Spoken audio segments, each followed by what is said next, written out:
Hi, it's Roger here from What's On DisneyPlus.com. A quick news update for you guys on how more Disney channels are going to be closing around the world. But before we go any further, make sure you do hit that subscribe button to keep up with the latest Disney Plus news. So ever since Disney Plus launched way back in 2019, we have seen Disney changing its strategy towards its international linear channels. Now, every country works a little bit different. They're all on different platforms and stuff. But generally, we have been seeing a pattern of Disney closing down its channels. It's been happening across here in Europe. Here in the UK, they closed down loads many years ago.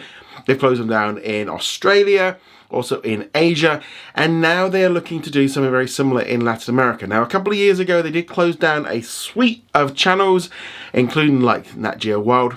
Well, on February the 28th, they're going to be closing down even more channels in Brazil. That's going to include Nat Geo. They're just going to lose Disney Channel, FX, etc. They're going to be carrying on offering the ESPN channels, but this is just a continuation of them really just retreating from that linear business. Also in Spain on January the 7th, they're going to be closing down the Disney Channel there. There's also going to be some changes as well in France with Canal Plus. This just continues the trend of Disney kind of abandoning its traditional linear channels in favor of Disney Plus, because that's what they want you to do. If you go through there, they get the money directly. They don't have to pay anybody else, but also they can have all of their content in one way.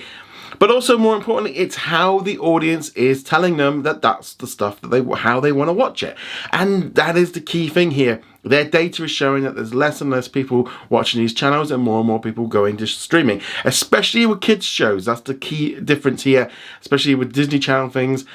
Now, as of yet, there's no kind of major change in the United States. The Disney Channel still continues to operate there, and there doesn't seem to be any changes afoot going on. Now, whether or not they do close down some channels at some point, I wouldn't be at all surprised, especially after the deal that they made with Charter, where some of the channels like Freeform didn't get picked up. But some networks and stuff are still continuing to move. So at the minute, the US seems to be all right. Seems to be kind of carrying on because that's their main core business. But internationally, Disney just seems to have just gone, yeah, this is just not working for us, and closing down more channels. And I suspect more will follow in the coming year and beyond, because as I said, audiences are shifting to Disney Plus, especially kids. Kids just watch streaming. They don't tend to watch traditional linear channels. Now, there is obviously the argument that, some people are like, they should still have this access to this content. But it wouldn't surprise me with some of these shows that they have, that they might license things out to other channels just to kind of get additional viewingship. But yeah, these are going to be some major changes for both Spain and Brazil with the Disney channels closing. But this continues. I've seen lots of comments about, people kind of reminiscing about the fact that these channels were their childhood and it's a disgrace that they're closing. And it's like, the question is, are you actually watching them? Or are you just kind of remembering of when you used to watch them? And obviously that's the key thing. These channels need viewers. They need viewers to be worth it from the advertising point of view. But also from the provider network, like the cable and satellite providers. If they aren't getting enough views, is it actually worthwhile running these channels? And that's going to kind of be the key thing. We've been seeing it slowly happening around the world, but more and more of these channels are closing down.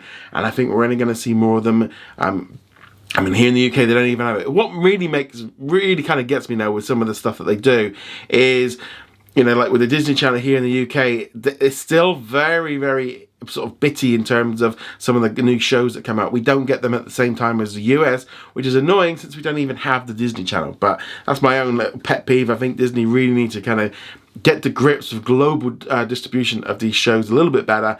But all the time, they've still got some of these linear contracts and stuff in place. Things seem to be a little bit iffy. But as I said, at the minute, it's not affecting the US citizens in terms of their channels. But we are probably going to see more of this as we move forward. But let me know what you think of this. Do you think it's a good idea or not? Love to hear your thoughts on that in the comments below. Go check us out over at whatsondisneyplus.com. Like, follow, and subscribe, and I shall see you guys soon. Laters.